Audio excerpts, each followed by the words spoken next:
Welcome back into the show. Time for some 814 Good. Join with us now. We got Pat Irwin, who is the founder of Selfless Solutions. And Pat, you're back from a trip recently from Tanzania, where this whole organization of yours was started. And recently, you brought along these ladies, a few other students from Bishop Guilfoyle. Mm-hmm. Tell me how all this got started for you and why you started this trip. So I literally just got back last night at 1 in the morning. Well, I guess today. They got back a week ago. Okay. So Bishop Guilfoyle does travel with their students every year, and they saw what I was doing with Selfless Solutions, and people from the school reached out to me about potentially doing a student trip, which honestly was something I was thinking about, but I figured nobody would let their children come with me to Tanzania. But apparently there are people that will do so. Yeah. And I'm really happy they did, because I know I had a great time hosting them. They helped us a bunch, and from what they tell me at least, they'll tell you more. It seems like they had a great time. I would think so. Yes. So we've got Ellie, Lauren, and Holly here. Ladies, tell me about the trip and how it went, and some of your takeaways. That was probably the most amazing trip I've ever been on. I went on 2 other study abroad trips with BG, but this one was my favorite, and I did not want to leave. And I wanted to cry when I left. Yeah. I was so sad to go. I think we were all really sad to come home. Yeah, it was great to have made such an impact in a community. Yes. Tell me what your mission to go over there. What was that all about? What made your school get on board? What were you out there to do? Well, the whole point of our trip was mainly the service aspect, and we spent a lot of time at the Selfless Solutions nursery, and then our service aspect there was helping to build the foundation of the school, or the nursery that they were building. We spent time with a lot of kids from all over the world. There were a lot of French kids helping us, which was really cool because there was so many people all working for this one project. Okay. What were some of the main things you took away from the experience? I mostly took away from the experience just the impact that Selfless Solutions is kind of making in Tanzania. I know when I think of the third world, I kind of think of a lot of really poor, unhappy people who are just, not living a life that they're proud of or want to. But, being in Arusha, I really got to see just the beautiful life that the people that I've met live over there. And it really felt good to be able to do something to help them to live their lives to their fullest. Yes, and you're students of Bishop Guilfoyle, high school age. Are all of you graduated? Are you still continuing on? I graduated. I'm gonna be a senior. Okay. I graduated a year ago. And That's I graduated great. This year. Yeah, just to give back in such a big way, and to do it with you had some teachers on board as well, a few other students too, but even just to see Pat out there and seeing what he started, what was that like to see him, as a leader and see what he's built out there? I think it was really inspiring to see just how much he cares about everybody that works with us. And also just all the other employees that were there, and just really how much they were making an impact, and really conversing with kids and just doing their part in that community was really special. Yeah? Did you practice your Swahili? A little bit, yeah. Yeah? Picked up some. Yeah. That's amazing. Unajua nini? Unaona kujua nini? We can speak Swahili if you I was want. gonna say. I was trying to teach them, but do you guys remember anything? A little bit. Mambo. Poa. Poa. Mambo. Kosawa? No. Well, we at least got the first part. So they were only there for 2 weeks. Do most of the students speak English? The students so that we send to school are in English medium schools. Okay. That's one of the reasons why we do what we do, because the public schools over there are in Swahili, but in primary level, and then secondary and all universities in English. Okay. So if the children don't get a good foundation in English, then their chances of continuing with school are very, very low. That's why almost half of the people in Tanzania don't finish high school. So it's extremely important. Now the kids are still pretty young, but some of them, there was a picture on here earlier with some of the little kids. That was me 7 years ago. Some of them are now almost as tall as me and can speak English really, really well. Yeah. So it's been amazing to be able to see the kids literally grow up in front of our eyes. But no, a lot of the population over there doesn't speak English, so you have to know a bit of Swahili to get around. Yeah, just the opportunities that something like this can provide in their lives. I mean, you're really setting them up on a nice track for their future.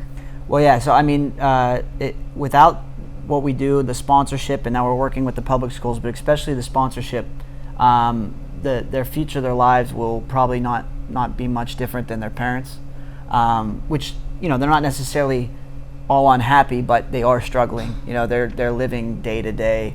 Do we have money today? Do we not have money today? Did we get somebody to buy our vegetables? Did we not? So we're hoping to be able to give our kids, and then hopefully they'll help their families and their communities to have a much more, I want to say, comfortable life, but life where they're not struggling so much. And actually, Holly graciously decided to sponsor one of the kids when we were over there. And so we took her to meet the family. Like we all went to the house. She got to meet the family, the child.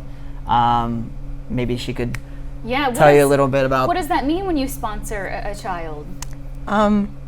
So he just started class 1. He's 5 years old, and I'll sponsor him the rest of his education with Selfless Solutions. And I decided to sponsor. I wasn't even considering it before I left, but then after seeing the schools and the families that we met, I realized that I need to, and I decided that night to do it, and so I signed up and sponsored. And I was really happy to sponsor because I know that it would help, and obviously they want to learn. They're striving to do their best, and it's nothing like kids here in America. They're not bored of school and they want to be there. Yeah. You could tell that, and I wanted to help in any way I could.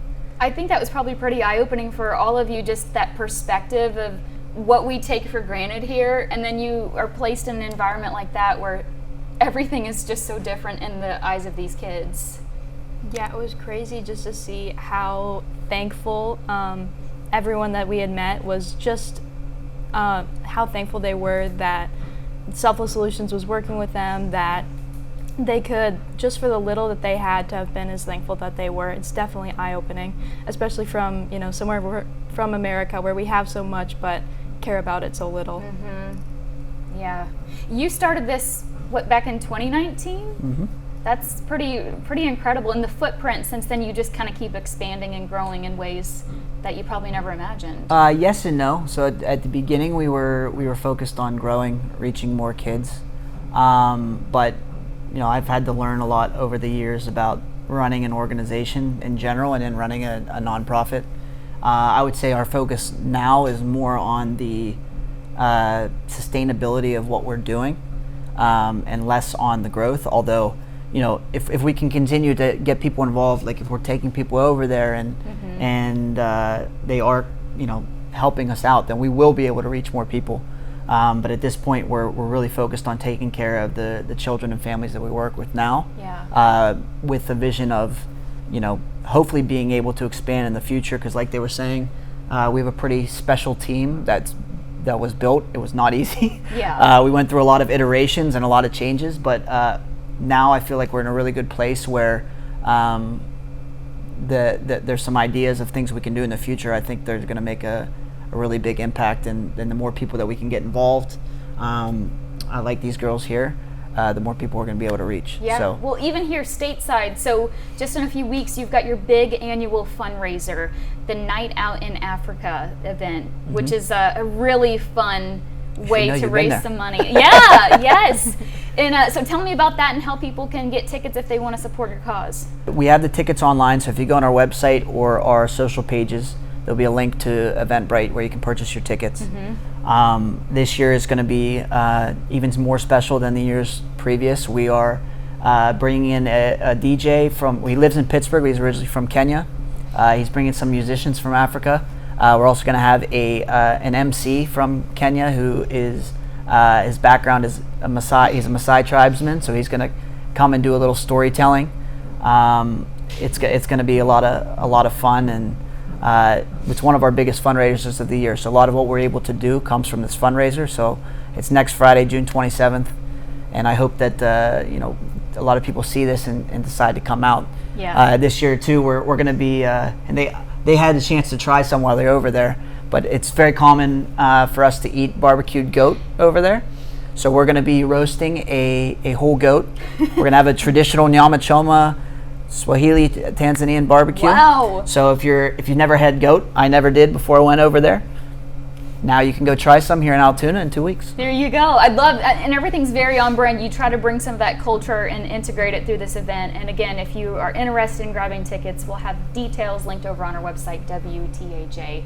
But yeah, what a great time. So awesome, too, to hear about your experience, ladies, and the work that you're doing, Pat. So thank you for sharing. I appreciate you having Yeah. having us here on the show again to help get out the word. It's things like this and their trips and all they've done since to spread the word that it allows us to continue to exist and do what we're doing. Yeah, what a wonderful thing. Thank you guys so much. Thank you. Thank you. All right. Well, still ahead on the show,